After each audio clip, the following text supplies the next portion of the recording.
So for those of you who don't know, could you give a brief summary of what you do and who you are? Yeah. So I'm Katie, K80, on Instagram, and these guys figured it out finally. But I have been a fitness coach and personal trainer for about 5 years, and then got into the endurance racing world about almost a year ago now. So still in my rookie year of racing 24-hour races, ultramarathons, kind of hybrid type races, which include strength and endurance, such as the Go Ruck Games. And then prior to that, I started in CrossFit in like 2016, did some decently big comps, and then decided I wanted to run 50 milers. And so trained myself up, ran some 3 or 4 big 50-mile races, and then kind of got into the Spartan Tough Mudder world. So that's where I'm at now. What made you want to get into ultra running? Or, I mean, I imagine you were active, all through high school, but ultra running, that's a different game altogether. It's you have to be a different person to do that stuff. So what made you want to jump in? Yeah, definitely. It's a lot of mental work too. But I was in CrossFit. I grew up playing sports. I played ice hockey in college. And then at my CrossFit gym in Boulder, a bunch of buddies of mine wanted to go run the rim to rim to rim in the Grand Canyon. So you go from the south to the north and back to the south. It's a little over 50 miles, and you climb each side of the canyon. And it's brutal. But I was like, you know what? That sounds pretty cool. I've never seen the Grand Canyon. That'd be awesome. And so I just started, researching, figuring out how to train myself up for a 50-miler, doing, really long training rate runs, and then just went and did it. And then from there, I was kind of hooked. I did Bryce Canyon 50-miler the next month. I did a couple virtual ones during COVID. And then, went to the 24-hour ones. Did you have any close calls or anything in the Grand Canyon? That one's kind of scary with water and make sure you don't get hurt because you have to come back, The only way out is to climb out. If you're close enough to one of the rims, they can send a ranger down on a donkey to get you. Otherwise, it's like $20,000 for a helicopter to come in. Ooh. If you're at the, the base of the canyon. That's crazy. I didn't really have any close waters. You kind of plan out where the water stations are, and we were doing it as an FKT, which is fastest known time, which, the fastest one is just crazy. I did it in 15 hours. And I didn't have any close calls, but 2 of the guys, there was probably a group of 10 or 12 of us, and 2 of the guys got injured about mile 30. And so they had to climb their way out, and we were all waiting at the top until 10, 11 p.m. And you see little headlights come up there's a bunch of switchbacks to get out.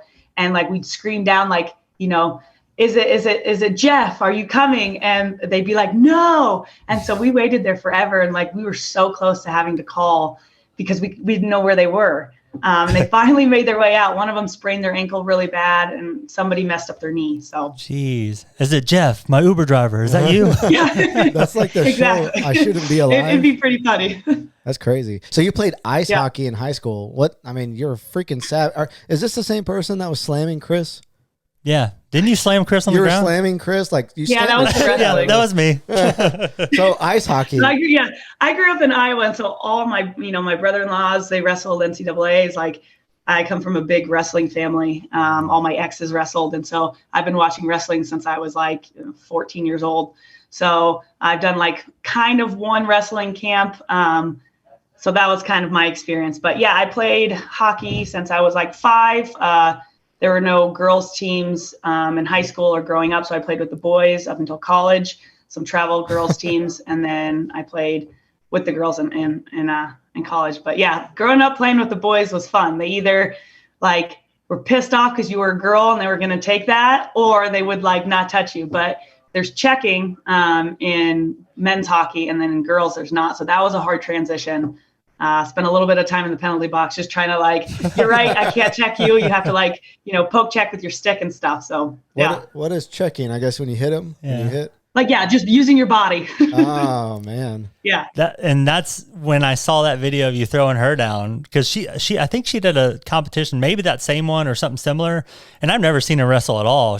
But she has like crazy grip strength, and she's a strong girl. Right. She's scrappy. Yeah, and she wrestled before y'all wrestled, like in a competition before, and she threw somebody down, Spartan. And I was like, yeah, is that okay? So she did that, and I saw her throw someone. I was like, when did you learn how to wrestle, right? And then I saw your video of you throwing her, and I was like, oh shit. Yeah. I said, we need to have K80 on. But that's how we kind of went down the rabbit hole. They had that as like the finale. That was cool. That was real cool. Did that separate people from winning? You know, if you lost your fight? You mean in like the wrestling? Yeah, like points wise, like, because I imagine it's points, right? Like if you win your match. So that was 1v2. So that was for first and second, and then the third and fourth place wrestled each other. So whoever won got third or got first. Is that a thing you're excited about when you do that, or are you nervous? Like going up against someone you don't know and they're just as athletic, maybe. Is it kind of like your heart starting to beat, but are you like excited about it, or are you kind of worried? Oh, I was so excited. Yeah. That was so fun.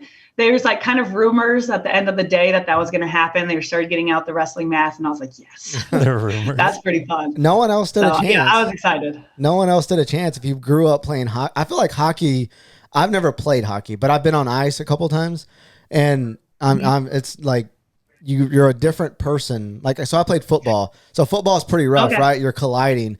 But ice hockey, like I see those guys colliding. It's like you're going so fast. You really, I mean, you could really get hurt playing that sport. Like I'd be too chicken to play that sport.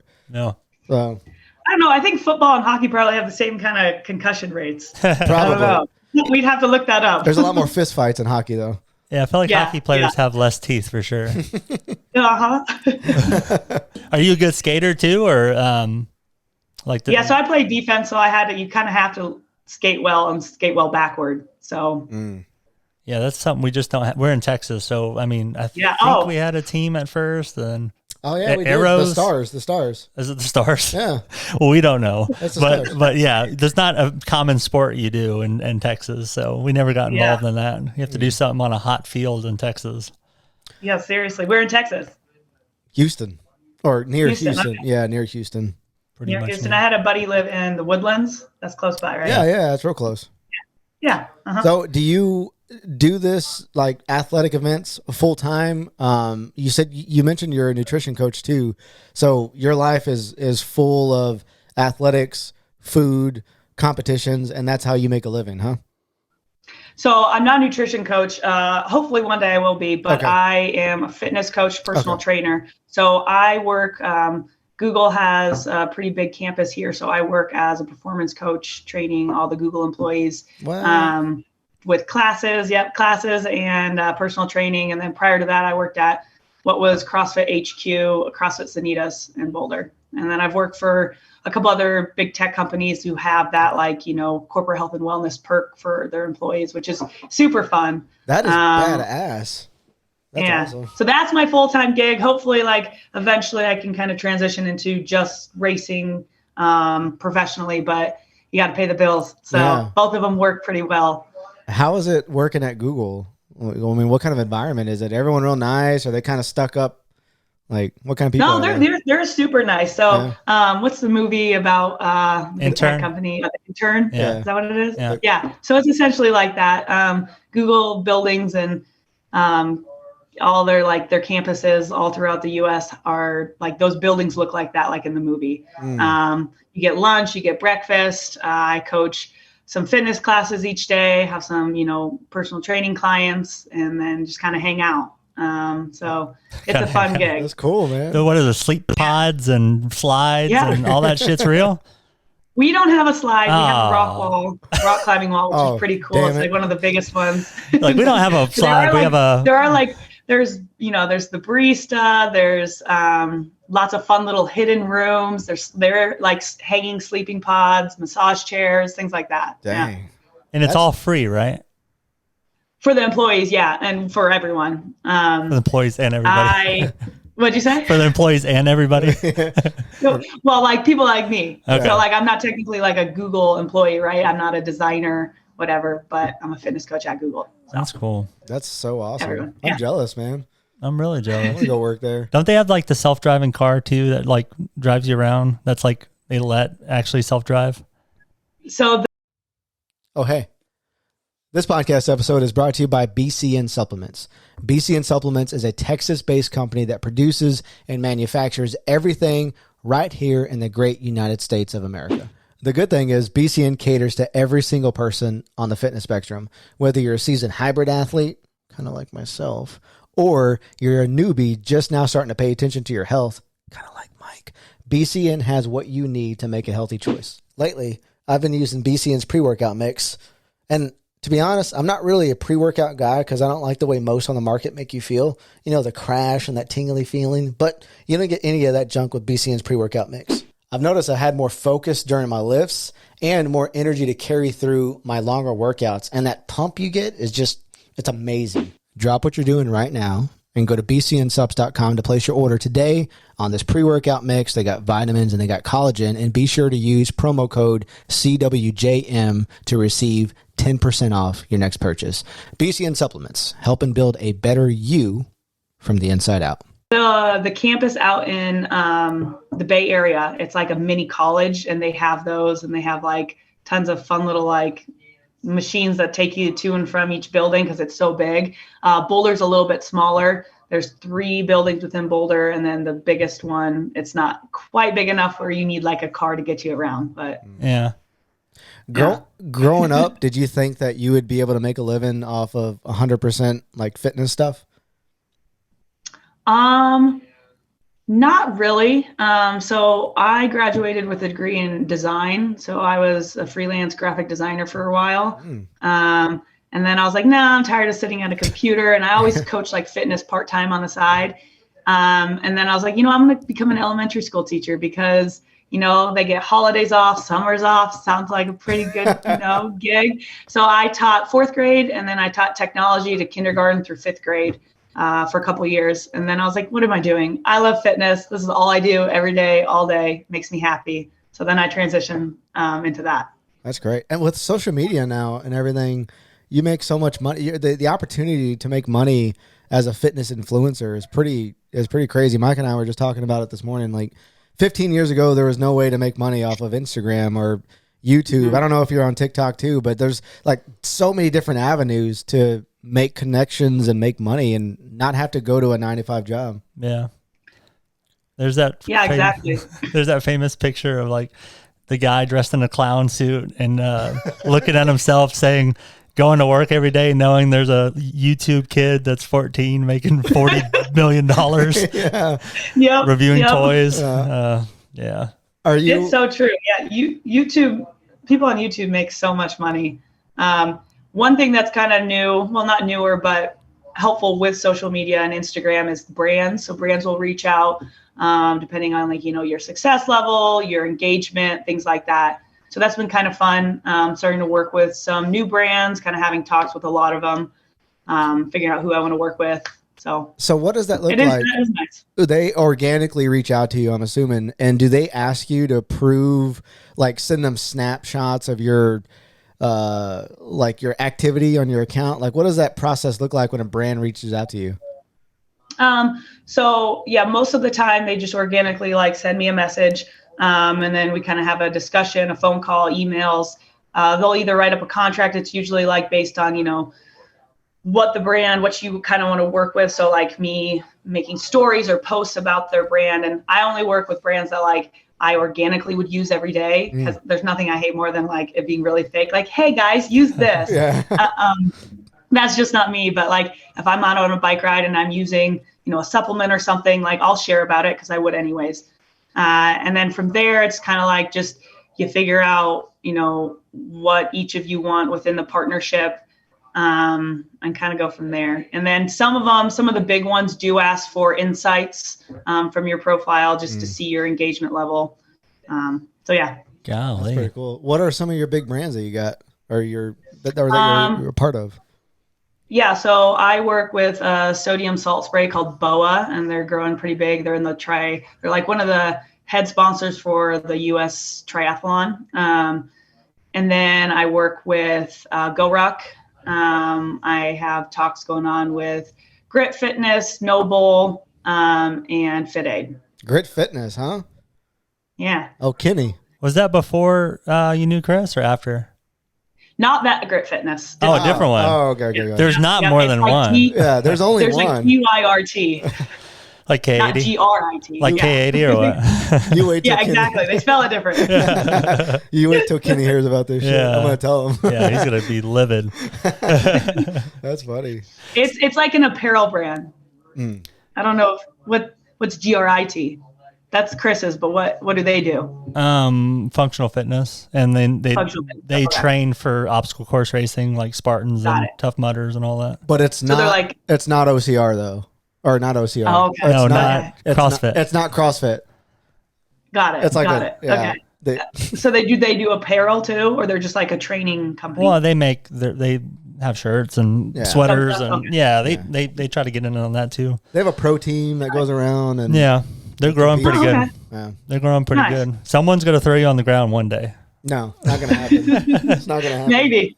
What are your dream brands you're hoping someone knocks on your door soon that you would totally support and totally love? Well, what's funny? Okay, so I have been wearing. Do you know the brand Merrell? They're the running shoe. Mm-hmm. Okay, so it's surprising. Some people don't know what that brand is, but I've been running in those since I ran the Grand Canyon. Like, I have found that shoe just works well with my foot, and I haven't traded it for anything else. A lot of people in this industry wear like BJ shoes and things like that.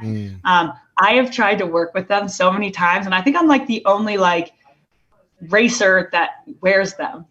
And that I would love to work with them, but they're not really interested in the whole like athlete vibe. So What the hell's I'll their have to problem? keep paying for my shoes. What the hell's their problem? They're not interested in like being active or fit. Like, oh no, you look too good. No, Well, They kind of want to speak more to like the everyday hiker, and I'm like, cool, but also like, come on, that's boring. no. they could expand. Yeah, I know Merrell because I do minimalist shoes, and they came out the Merrell gloves, and I had a few pair of those, and I really like them, but I think they're starting to phase them out a little bit.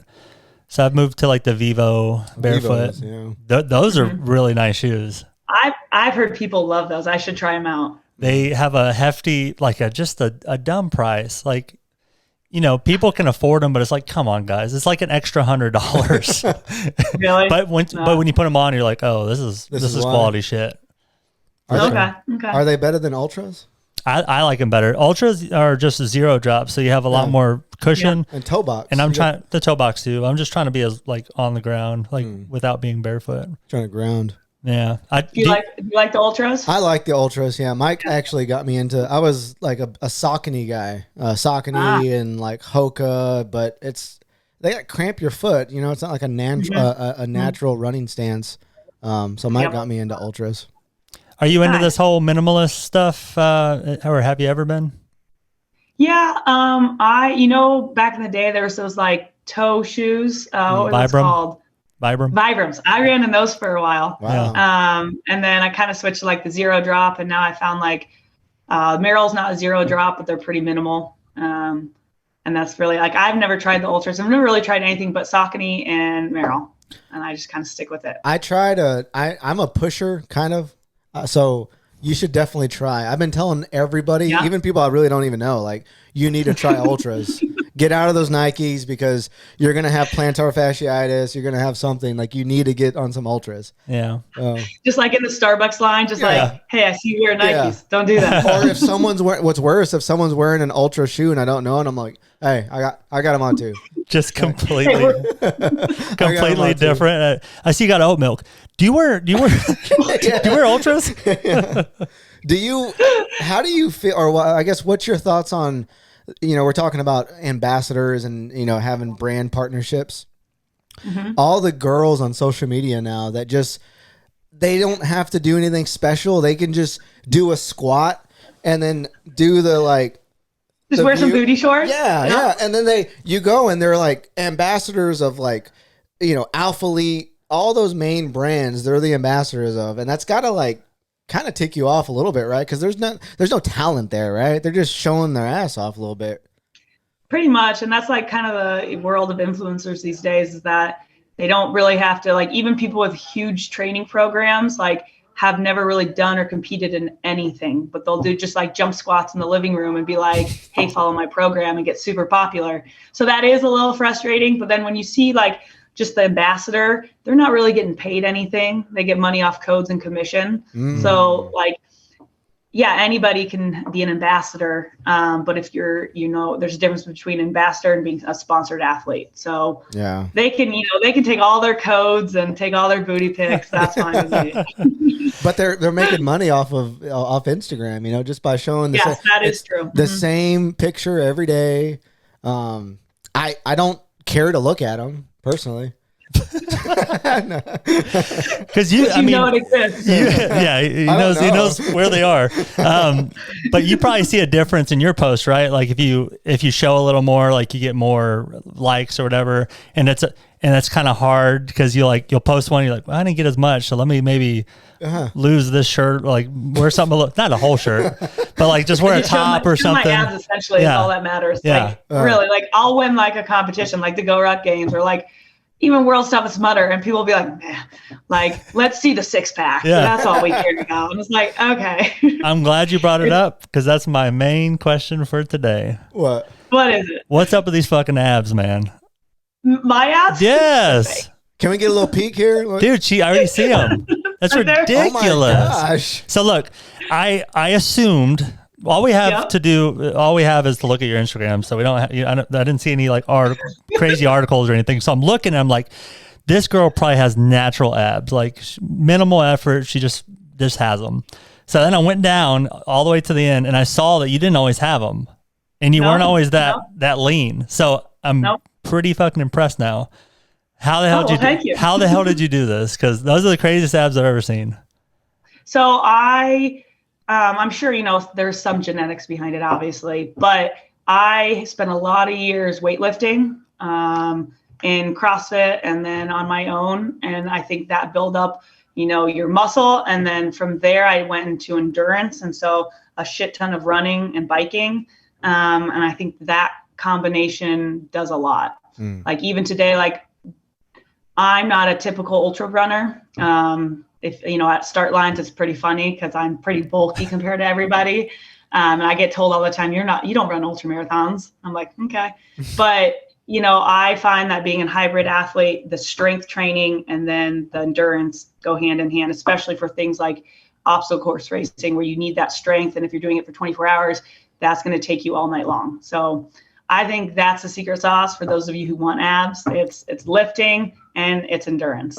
Because you see a lot of endurance athletes and they're kind of that skinny fat, right? Yeah. They don't really have any muscle. Yeah. So I think that's what works well. Please don't tell me. Cheese pizza. Please don't tell me that you eat whatever you want. If I want to look super lean and fit, and when I'm like in season, so like this fall, no, I won't eat whatever I want. But there is something to be said with, if you're doing hours and hours of endurance, you have to get a certain amount of calories. And technically you could get it from really poor sources and be fine if you're doing that much endurance. Is it great for you? I don't think so. But you could technically eat tons of Oreos and stuff like that. I don't think you're going to feel very well. So yeah, I usually stick with like, chicken, rice, veggies. But I do indulge in things. So you can have abs and be fit and lean and still indulge. It's probably carrots and hummus. I know. It's like, oh, I'm cheating. No way. I'm a bad girl. I am a sucker for anything like chocolate or sweets. So that's my go-to. Like, what's your favorite all-time? Like, let's go get this right now. I mean, it's not very exciting, but I could eat like pounds of like chocolate covered like cashews or almonds. No way. Those are boring. Oh, yeah. That's boring as hell. I know it's so boring, but it's like my favorite. That's fun. I was expecting some like Oreo Blast from like Sonic or something. Something nice and creamy, See, I don't love ice cream. That's not like, a huge, I mean, pizza. I love pizza. Yeah. pizza and burgers all day. That's a good go-to. Have you jumped on any fad diets like keto or like carnivore or like animal-based diets? Have you done anything like that? Yeah, I would say from like 2018 to 19, I was pretty strict keto, like very minimal carbs. Okay. Did you have abs in too? Yeah. Okay. I did. I had a lot of fat, a lot of protein. I'm going back to keto. It's not sustainable. It's not sustainable, I don't think. I've also done like intermittent fasting, but not like for an extended period of time, just to kind of try it out. But yeah, those two. What were the ranges you were keto for? Like what years? Was it years? Yeah. Well, it was probably close to a year, 9 months or so. And I had like a lot of cauliflower rice, but yeah, a lot of protein, a lot of fat. Oh, God. A lot of people don't get enough protein a day either. Is that what did you feel wasn't sustainable? Like the way you felt, or just how hard it is, or what? How I felt eventually, like energy levels, obviously like carbs help with that. And as I got into like 2019 of doing a lot of running and biking, it just wasn't great. I just didn't feel well. So yeah, carbs, but I still don't eat like a ton of carbs and not a lot of like starchy carbs. And for me, I feel better, but yeah. Last year, Mike and I, or I guess it was 2 years ago, we were running a lot more than we are now, but I was doing keto and I wouldn't have any carbs like whatsoever, like no carbs, like all fat and protein. And we're on our long runs. I just couldn't hang. I would like I think mile like 10 and 11, I would die. So then like one morning I made those Kodiak protein pancakes and I was like, fuck it. I'm just going to try it out. And I felt like a new person. I think like I was able to like run forever. I felt good. And I was like, shit, I need carbs. Like I have to have carbs. So yeah, it's been you really did. Yeah, it's been carbs ever since for me. I talked to like I have a triathlete buddy, and there's no like special formula. It seems like, because like you can eat chicken and rice and be good and have bad runs the next day or whatever. But he's had times where he ate like chocolate cake the day before and was like, damn, I'm gonna feel like shit, and then has the best run of his life. I remember we ran Go ahead. That's like me and alcohol. Yes. I don't condone that, but like before every one of my big races, like the weekend before, even like a couple days before, I had a wedding before Spartan Ultra Worlds, and I got second, technically third, and I like partied pretty hard because it was like a best friend's wedding. I was like, I have to, and then we'll just see how it goes. And you know what? It worked. That's exactly what I was gonna say. We had a half marathon. We were just running it ourselves. Like we planned it out. And I went to a friend's house and they were partying, and they basically pour liquor in your mouth, like at like a club or something. I don't know. They're just different people. But I was like, I'll just have one little drink and whatever. And all night, dude, I left and I couldn't. My girlfriend had to drive me home. I was so trashed. But I set my alarm for like 6 a.m. Yeah. I get there. I look like shit. I smell like alcohol. And they're like, are you going to be able to do this? And we ended up running the whole thing in like sub 8. Wow. That was pretty good. And we're like, what the heck? So ever since then, I'm like, there's no formula, man. That wasn't the only Did you smell like alcohol the whole run? Like you're just sweating it out? I was sweating a lot. Wow. You sweat a lot when you're hungover. It was like a running joke there for a while because we'd pick up Mike. We did long runs as a group every Sunday.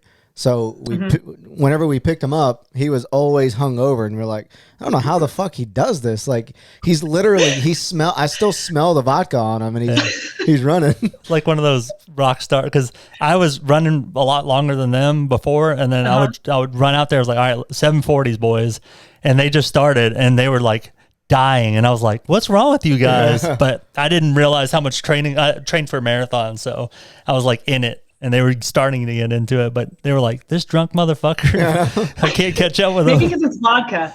Do you stick with vodka usually? No, I drink all kinds of shit. Oh, okay. Just kidding then. I was like, maybe that's the secret.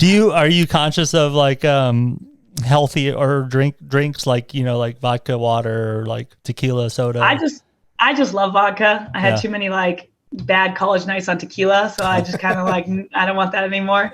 So not because vodka's healthy, I just like it. Yeah. But with water, or like soda, or like vodka soda, yeah. Is that ranch water? I think that's ranch water. Okay, it's like club soda, right? Ranch water. Yeah.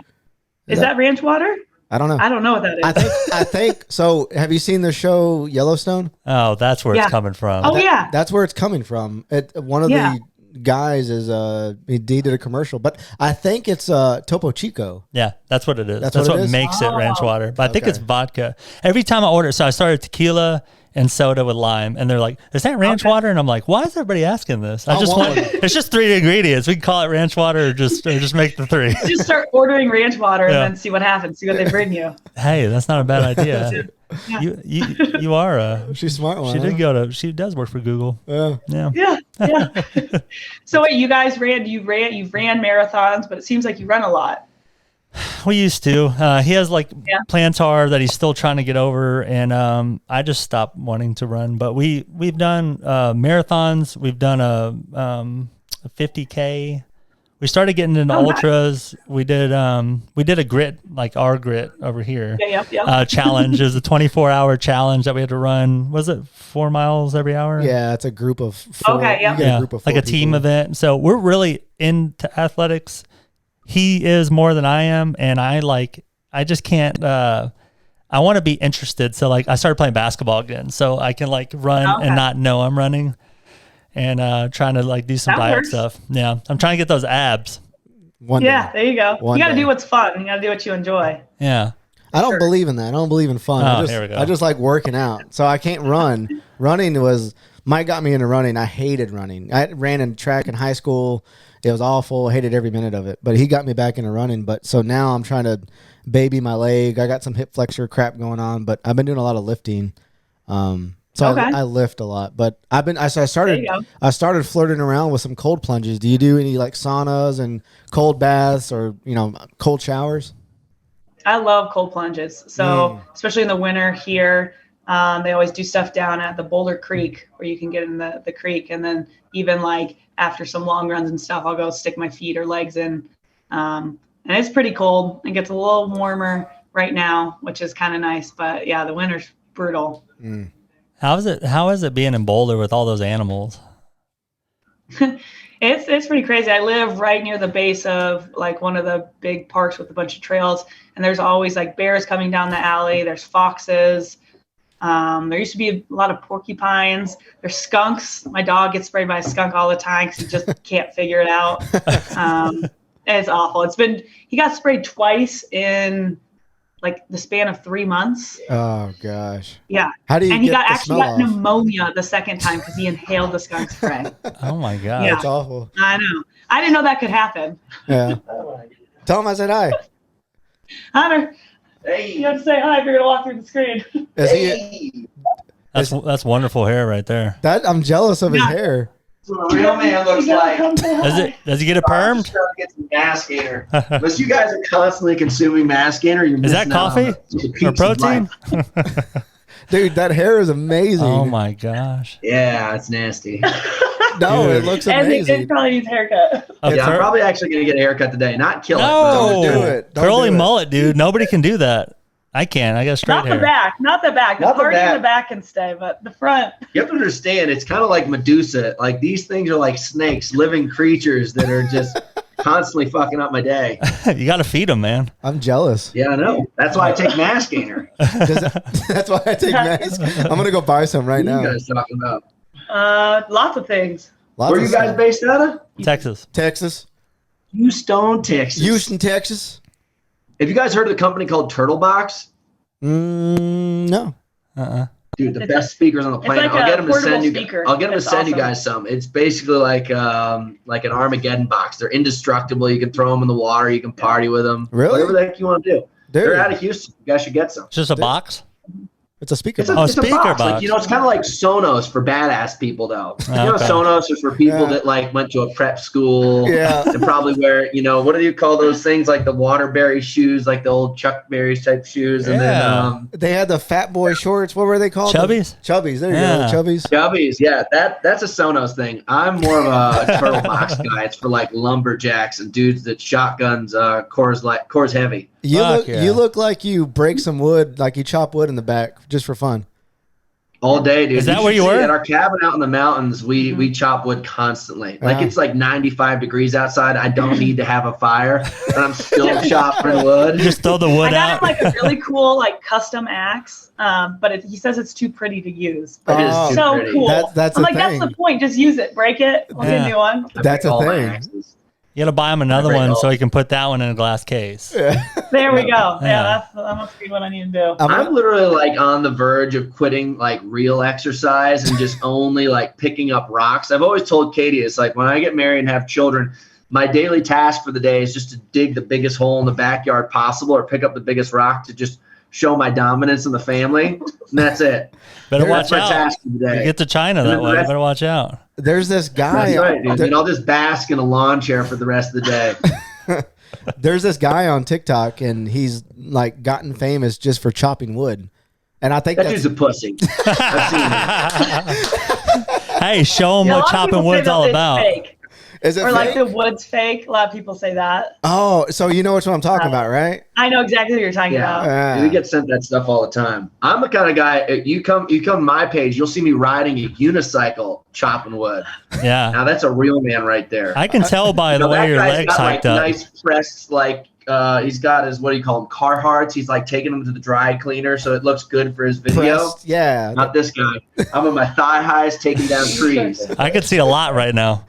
I was gonna say, be careful. Yeah, Katie always says I'm like a walking lawsuit. Well, I'm like, we were going to a friend's, like, family friend's kid's birthday party. I was like, you cannot wear those there. Like, we're not gonna have any like misslips. Like, This is the difference between me and a pervert. The shorts are for me. For a pervert, the shorts are for the children. You know, for me, this is a me experience. I'm not even thinking about the kids. We need to have another podcast with him. Golly, he done took over your podcast. I like this. I'm sorry.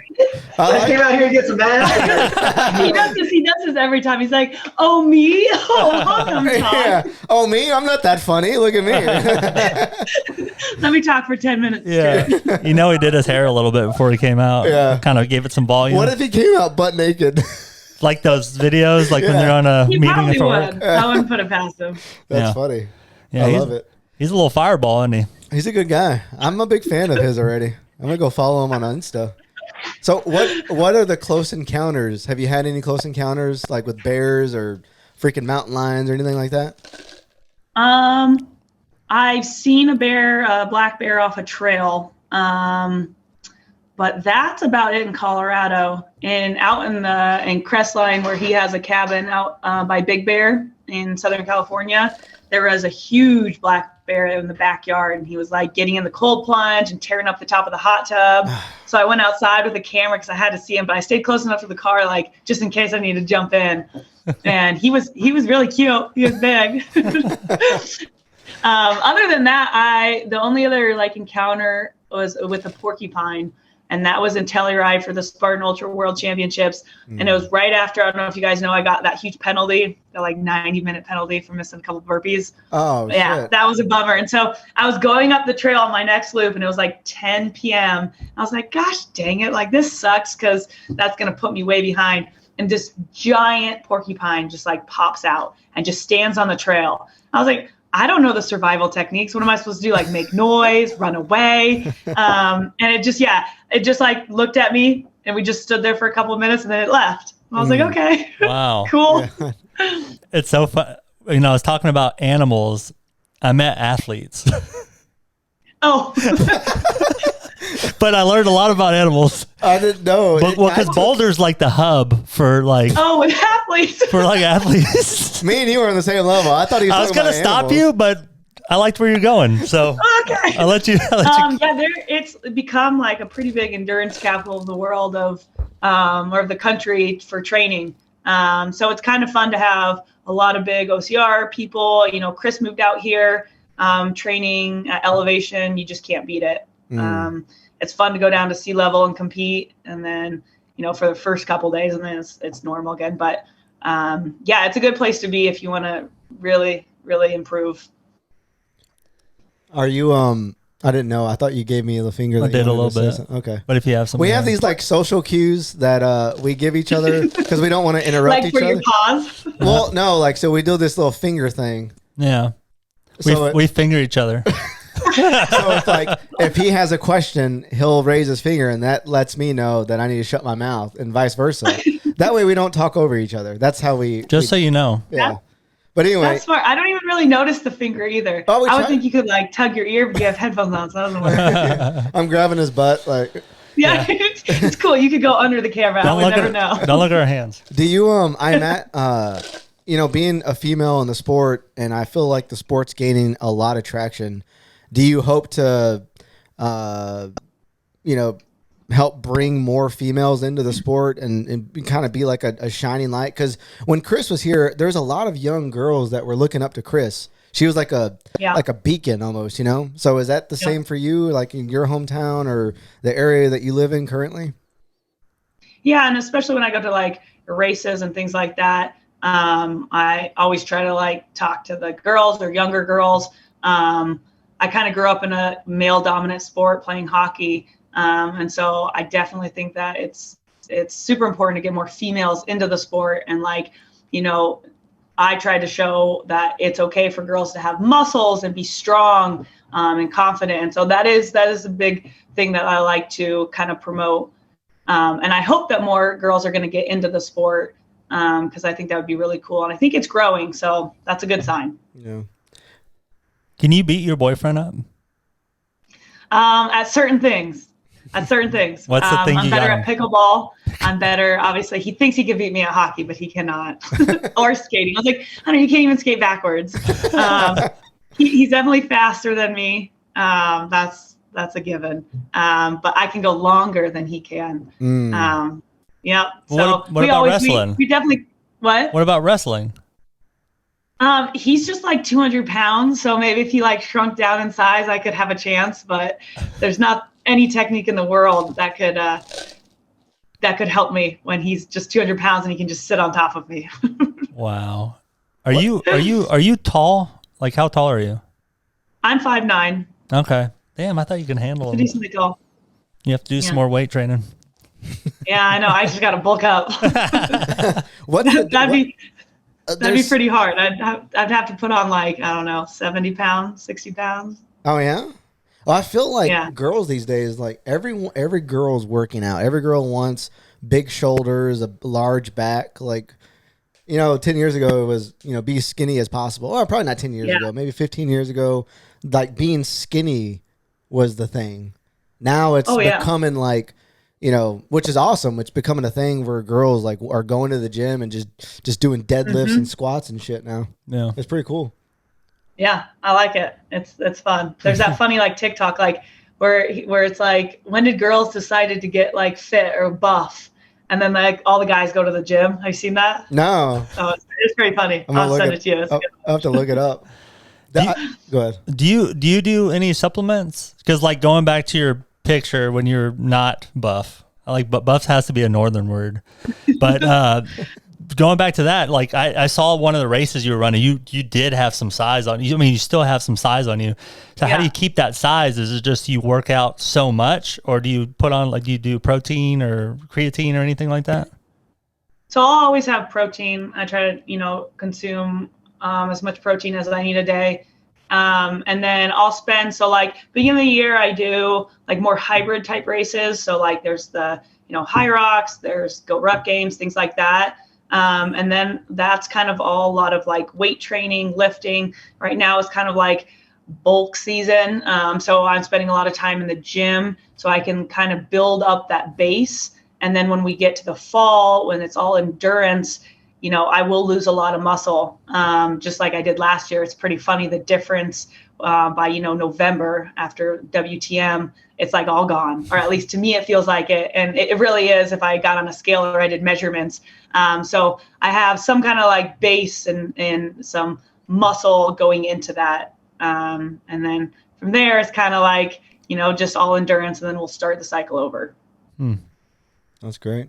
What are some of the big events that you got coming up that you want to promote or anything like that coming up soon? Yeah, so Hunter and I have been doing single speed mountain bike races. So we did Go Pro Games in Vail. We have what's called the Point to Point. It's a 22 miler in Winter Park this weekend. I'll have another mountain bike race in July. And then from there, I hit August is a big training month. And then we're going over to Sweden to do swim run world championships as a team, which is going to be pretty intense. It's you basically swim in between all these islands and then you run. The longest run is like a half marathon. And then the longest swim is a couple miles. And then it's just different distances. So that's kind of crazy. And then I'll do Spartan Ultra World Championships. I've got like kind of a hybrid event in October and then WTM in November. So it's just all coming up. That's it. Just that. I'm real ignorant. What is WTM? World's Toughest Mudder. Sorry. Oh, okay. Okay. Yeah. So it's Tough Mudder's 24-hour race. Oh, shit. Okay. Yeah. So you won that, right? Before? I did. I won that last year in Vegas in the desert, which was brutal. Is that what keeps you? Just ran on. Go ahead. Sorry, go for it. Is that what keeps you going? Because you won it. So did you win it last time? Like the last time they had it, or? Yep. Okay, so you're trying to get your championship back, right? Keep that title, yeah. So I've won 3 pretty big races, and now this year I gotta keep my title. Show it wasn't just like rookie luck. Yeah, because I see that. I feel like I hear that once people start doing Spartans, they kind of drop off the mudders. Is that true? Yeah. They're very similar, but they're just different. The obstacles are different. When people kind of get hooked on Spartan, they kind of go all that way because they have the Beast, which is the 12-mile race, and that's like a series. And then they have the Ultra. And so, yeah, I would say that's probably true. But yeah, Tough Mudder is a whole different world. They do 5-mile loops, still like 20 obstacles per lap for as long as you can. And that community is like, people have like colored hair and piercings and like tattoos. And it is so much fun. I'm a big fan of the Tough Mudder community. That's great. Well, Katie, we're big fans of yours. We greatly appreciate you setting time aside to come on the podcast, and we wish you success. We know you're going to kick some ass, so we'll be rooting for you. Thank you. Thanks for having me. It was fun talking to you guys. Appreciate you having me. Awesome. How can people follow you on IG? Well, they can go to K80, K80_night. They can find me there. All right. Thank you, Katie. Yeah, cool. All right. All right. Bye. Bye.